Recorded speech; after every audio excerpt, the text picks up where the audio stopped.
I spend a lot of time editing, and I normally do a script for every single video I do. Well, not normally, always. I write like a 5 minute, 10 minute, 20 minute long script for every video, and I don't mind doing that.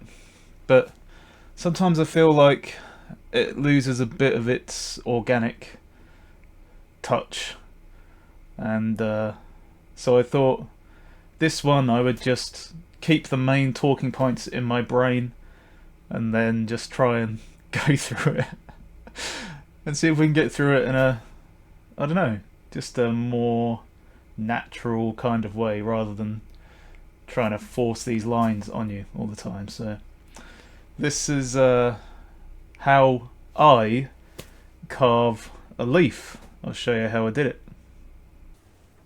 So we're going to use the whiteboard as a kind of visual aid, because I don't just want to assume that people know what I'm doing or what I'm talking about just by showing the carving. I feel like this shows another way to explain stuff, because it's unfair to assume that people who are really new or whatever just might not get what's happening. So I'm going to use the whiteboard. So we're going to start by drawing the leaf. And the first thing you might notice in the video is that I cut round the edge of this piece to get to the wood below it. And the way I do that is with the corner of a chisel. You could do it with a knife.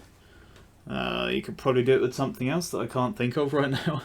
So the whole point of this is to cut out all the background, right? So I'm going to cut out the background and leave this piece of wood standing on its own. And then the other thing I want to make sure I do is to cut underneath this piece. Leave this edge intact, but cut underneath it, dive underneath, so that the leaf looks like it's kind of not part of the wood, so that it's removed a little bit. That just adds a little bit more to the, well, to the kind of realism aspect, if you want to call it realism. And I find it's easier to use a curved tool for this, you know, some kind of gouge or something, to get all this extra sort of waste out, because if you use a flat chisel then you'll get loads of lines left in there that you don't want. Right, so we've cleared out our space from behind. The next thing we do is draw our veins on there. If they're called veins, I'm making assumptions right now. So we got our veins on here, and the way I've done this leaf, no, it doesn't have to be the way you do it, but the way I've done it is by using a gouge on these areas in between the veins and making the veins protrude, except for the central vein that I sort of carve in. But yeah, I'm making the veins protrude by using a gouge on these. So we're just assuming the wood grain is going this way like it is in the video, then cutting these lines is pretty simple with a gouge, because you're sort of following the grain, right? Especially like this one, you're sort of following it. When you come up here, you've got a harder job, because you're coming down, look at that expert arrow, you're coming down across the grain. So this is the grain, right? You're coming down across it, so you need a super sharp chisel to make sure you can cut across that grain, which you notice in some of my videos I don't have, because I don't sharpen them enough. I really should, but I don't. Another thing you can do if you want is to gouge from this direction and gouge from this direction and kind of meet in the middle. But you know, that will often leave you a line right down the middle there that you then have to get rid of by putting a gouge down this way, or sanding it out if you want. I'm not a fan of sandpaper, but if you are a fan of sandpaper, there's no problem with that. You can sand it out. I always forget that when you scribble on a whiteboard, you have to spend about 10 hours erasing things carefully to not erase your previous drawing, but I guess we're just gonna redraw over this. Okay.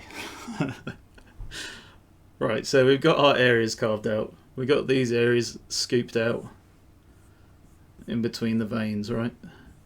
So the next thing I do is to take a gouge all the way down here, all the way down the center of the leaf there, and then take a V-chisel all the way down as well to make a nice defined vein line right down the middle. and then I can finish off, come back in these areas with the gouge again, so that they kind of connect to the middle bit. At least that's how I did it. That's not how you have to carve a leaf. That's not how you should carve a leaf. It's just how I decided to do it for this particular carving. So take a lot of this with a grain of salt, because there's lots of different ways to do one thing in wood carving, and especially with all the different styles that there are. So oh, whoops. Let me just adjust you guys.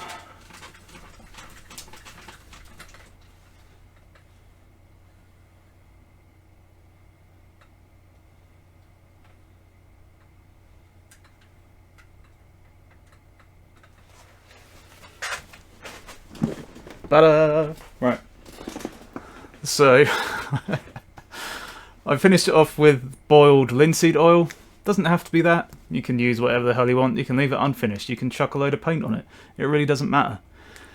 There's lots of things that people would advise you to do in wood carving, like especially like staying safe and just keeping your tools sharp and stuff like that, which obviously is really good advice. But if you see someone say something like, "This is the absolute way to do this thing," it's not. There's lots of different ways to do one thing, just as there is in all different crafts and things that you do in life. If you like doing something in a particular way, then do it that way. But don't be afraid to experiment. Right. Thanks a lot to my patrons: Mary Sue Klein, John Aitken, Mark and Kathy McClooney, who are all full Jaffa patrons, and my half Jaffa patron, Scott Gordon. And we have a new patron this week called Bernie Stefan Rasmus. So thanks for joining in at the full Jaffa tier, Bernie. You're helping me make these videos, and Bernie's actually doing some Norwegian wood carving, he told me when he subscribed. So good luck with that, Bernie. I hope it goes well. Right, thanks for that, guys. Next time we're going to be doing the I got the carving there, you can't see it. The letters. We're going to be doing letter carving next time, so stick around for that. Catch you later.